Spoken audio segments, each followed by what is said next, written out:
কত জনে কয় আমারে কি কারণে কাঁদো মদিনা মদিনা করি, আরো বলে কি লাভ হবে শুধু শুধু মদিনার প্রেমে পড়ি।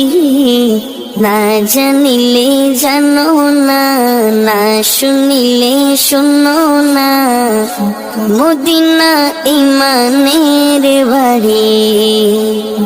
তাই তো মদিনার জন্যে মরি। কত জনে কয় আমারে কি কারণে কাঁদো মদিনা মদিনা করি, আরো বলে কি লাভ হবে শুধু শুধু মদিনার প্রেমে পড়ি। না জানিলে জানো না।